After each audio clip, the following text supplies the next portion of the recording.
imagine chez vous avec votre petite tasse en train de danser. Faites attention, oui. on va renverser. Bonjour les filles. Bonjour Damien. On commence avec vous Isa. Ah d'accord. Et oui, avec vous, on va s'intéresser à l'industrie cosmétique. Et on sait que cette industrie cosmétique, elle utilise normalement beaucoup de plastique pour le packaging, pour les flacons.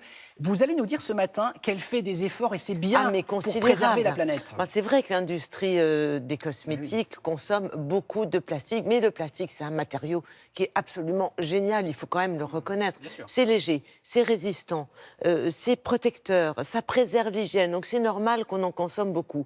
Mais l'industrie cosmétique a aussi pris conscience de l'impact écologique qu'entraîne la surconsommation de plastique. Et oui, elle consent d'énormes efforts pour favoriser la protection de l'environnement. Alors, par exemple, le groupe français le plus puissant, que donc on ne nommera pas, nous sommes sur France Télévisions, bien sûr, s'oriente, travaille actuellement vers des conditionnements rechargeables. On a d'autres marques qui vont préférer s'orienter vers du plastique recyclé. Puis n'oublions pas les lessiviers qui travaillent des produits de plus en plus concentrés. Pourquoi ?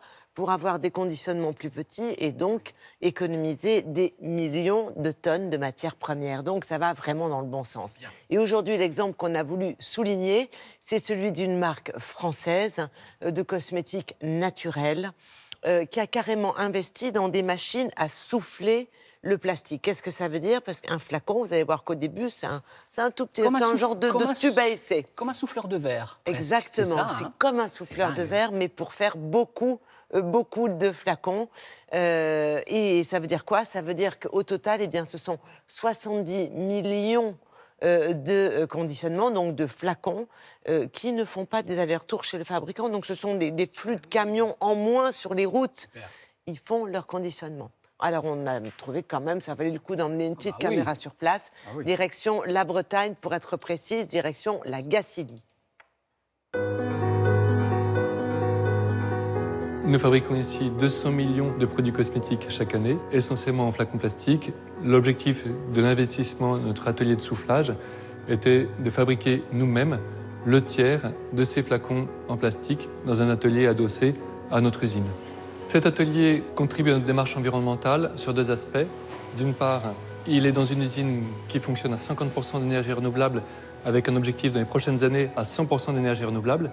Et d'autre part, le fait de souffler nous-mêmes nos flacons permet à nos fournisseurs de nous livrer non pas des flacons déjà formés, mais des préformes qui prennent beaucoup moins de place dans les camions, ce qui permet d'économiser la circulation de 450 camions chaque année, soit 340 tonnes de CO2 rejetées dans l'atmosphère en moins chaque année.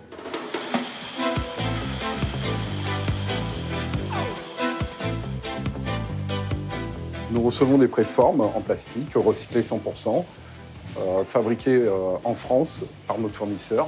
Nous les versons dans nos machines, réchauffons avec des lampes infrarouges à peu près à la température de 100 degrés.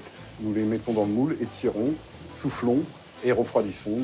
Nous sortons un flacon 100% recyclé que nous mettons en big bag qui va directement sur les lignes de conditionnement pour être rempli de leurs produits. La couleur du flacon a été choisie par la marque pour la gamme capillaire. Le flacon est aussi résistant et aussi étanche que si c'était un flacon avec de la matière plastique traditionnelle. Après usage, si le consommateur le met dans la même poubelle, il va être recyclé et peut-être revenir chez nous pour un nouveau flacon. Ça marche très bien.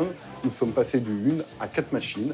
Aujourd'hui, nous produisons 360 000 flacons par jour. La conception et la mise en place de ce bâtiment a pris 2 ans. Aujourd'hui, nous sortons notre première gamme de produits capillaires 100% plastique recyclé issus de cet atelier. La prochaine étape, c'est d'élargir ce 100% plastique recyclé à l'ensemble de nos produits. L'impact carbone sur la planète est conséquent, donc tant qu'on peut le réduire, autant en profiter. Et ça fait partie des critères d'achat.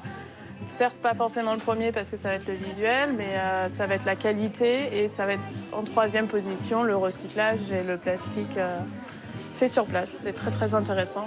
Ça fait partie des critères de choix pour un achat.